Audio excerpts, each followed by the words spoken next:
Boa noite.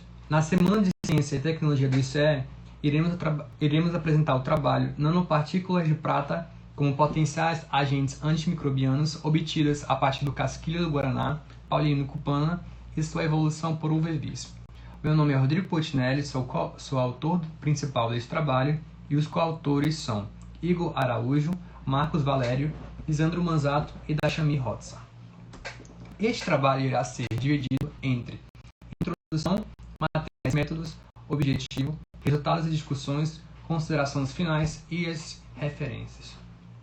Bom, a nanotecnologia, o campo da nanotecnologia se difundiu-se basicamente através de um congresso pelo professor Richard Feynman, na qual ele intitulou que havia muito espaço lá no fundo. Nesse momento em diante, abriu-se novas possibilidades para a criação de novos materiais, que seriam chamados de nanomateriais, que basicamente são materiais que estão na escala de 0 a 100 nanômetros em pelo menos uma de suas dimensões. Dentre esses nanomateriais, tem-se as nanopartículas, que podem ser fabricadas pelo método de bottom-up ou top-down. O método de bottom-up, ele basicamente são blocos pequenos que são construídos até formar um corpo volumétrico, basicamente. E o método top-down é o contrário, é o corpo volumétrico que de certa forma, se quebra até formar tamanhos nanométricos. Para a fabricação de nanopartículas pode ser realizada através de métodos de 3 métodos: biológico, físico e químico. De trás para frente, o método químico ele usa substâncias tóxicas, então não é um método sustentável.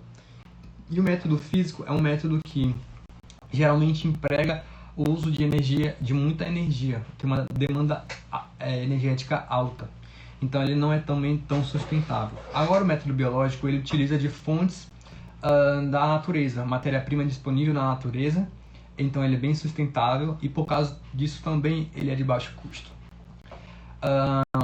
A vantagem de se trabalhar com nanopartículas de prata está em virtude de suas propriedades únicas, mais eficazes do que aquelas de corpos volumétricos, que dentre elas destaca-se as atividades antimicrobianas.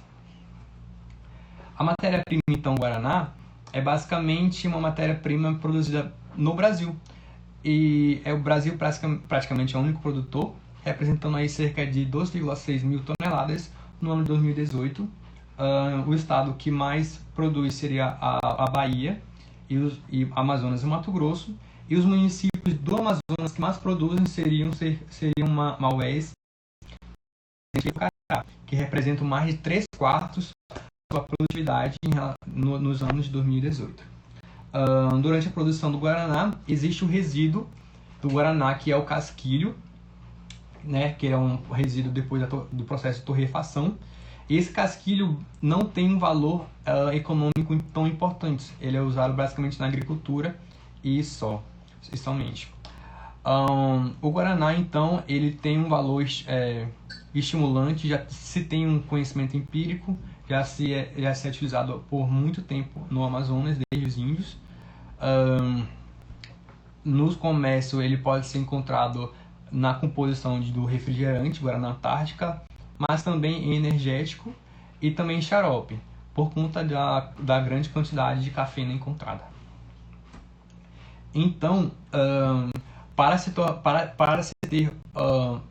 que um composto proveniente da natureza seja um composto promissor na fabricação de nanopartícula, esse composto deve fornecer biomoléculas que irão participar da redução ou estabilização da nanopartícula. Dentre eles seriam proteínas, polissacarídeos, vitaminas, flavonoides, alcaloides, terpenoides, entre outros. No caso do Guaraná, em sua composição, ele contém tanto compostos flavonoides, que seriam catequina e a catequina, como compostos alcaloides, que seria a cafeína, teofilina e teobromina.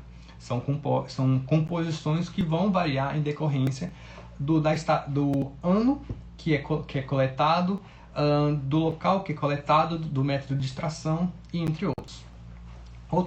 Outras propriedades importantes do Guaraná seria o anti-envelhecimento, que consegue Para aquelas populações que conseguem ter essa dieta, geralmente é encontrado populações com maior longevidade. Nesse caso, no artigo, eles conseguiram detectar que para vermes que continham na sua dieta guaraná, eles conseguiam ter uma longevidade maior, cerca de 14% a mais. E a sua um interessante do guaraná também seria que ele mesmo já contém uma propriedade antimicrobiana, sendo capaz de matar tanto bactérias quanto fungos. Então, nesse trabalho, o casquilho foi coletado no município de Maués, foi lavado pela água destilada 3 vezes e secada por 3 dias em exposição à luz solar. Foi armazenado, então, em temperaturas baixas, e a própria extração foi realizada com essa matéria-prima moída através do moinho de bola, adicionando-se cerca de 3 gramas em uma solução aquosa pré-aquecida com 100 ml, ou seja, 3%, né, a temperatura de 60 graus no tempo de 20 minutos, com agitação pelo auxílio do ímã magnético. Então, para separar então o sólido do líquido, simples, foi armazenado o sobrenadante, que seria a matéria-prima que vai fornecer agentes redutores e estabilizadores para a nanopartícula. Em relação, então, à reação química em si, a reação de redução foi feita na proporção de 1:1, ajustando o pH do extrato para 11, trabalhando-se com uma concentração de nitrato de prata, que é a fonte do percussor, com a concentração de 1 mmol. Foi feita em condições escuras para que não ocorresse a fotoativação do nitrato de prata. Alíquotas padronizadas foram feitas em tempos específicos, sendo lidas pela espectroscopia na região do V visível. Então, basicamente, a primeira etapa é a obtenção da matéria-prima, que é o casquilho, que é o resíduo industrial, e fazer a sua extração aquosa. A segunda etapa seria a reação química em si e o monitoramento pelo V visível, e a terceira etapa seria o estudo da estabilidade coloidal.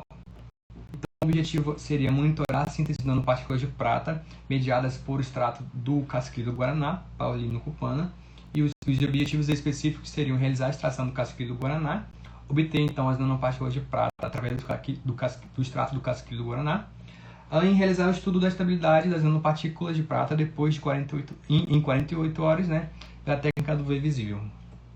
Então, basicamente, há duas evidências que nos fornecem nesse trabalho, há duas evidências que nos fornecem a presença de nanopartícula de prata.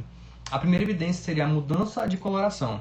Essa mudança de coloração, geralmente, ela acontece com nanopartículas metais nobres, prata, ouro e cobre, porque esses metais nobres, ocorre entre eles um fenômeno chamado de Surface Plasmonic Resonance, que é a ressonância plasmônica de superfície, na qual elétrons se deslocam para a superfície quando incididas por uma luz eletromagnética, e esses ímãs que se oscilam na superfície, como eles se comportam tanto como partícula como onda, eles emitem uma certa frequência ou comprimento de onda que pode ser visto no espectro visível, sendo ali monitorado pelo V visível, que geralmente encontra-se entre 400 e 500 nanômetros. Nesse caso, na primeira hora coletada, que seria em 6 horas, o comprimento de onda máximo foi de 395, e no final, em 48 horas, houve um deslocamento em 400 nanômetros. Esse deslocamento geralmente acontece pelo fato da reação química estar acontecendo e núcleos vão sendo formados, aumentando ali o raio ou o tamanho da nanopartícula. Observe-se também que há a formação de um pico bastante simétrico. Esse pico simétrico evidencia populações homogêneas, ou seja, é um pico monodisperso. Há somente uma própria dispersão e não várias dispersões e não populações diferentes entre si.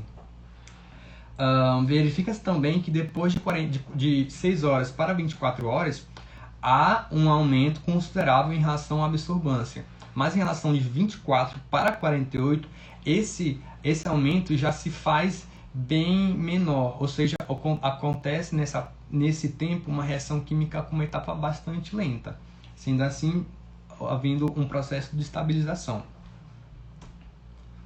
Então, nesse caso, o extrato do casquilho do guaraná mostrou-se bastante eficaz, pois conseguiu fornecer de fato os agentes que irão reduzir e estabilizar as nanopartículas. Então, é uma técnica bastante sustentável, porque ela não utiliza substâncias tóxicas e também bastante prática, pois é bastante fácil fazer essa síntese, não demora tanto, são somente 20 minutos, e além do mais, utiliza-se resíduo industrial, o que é bastante interessante.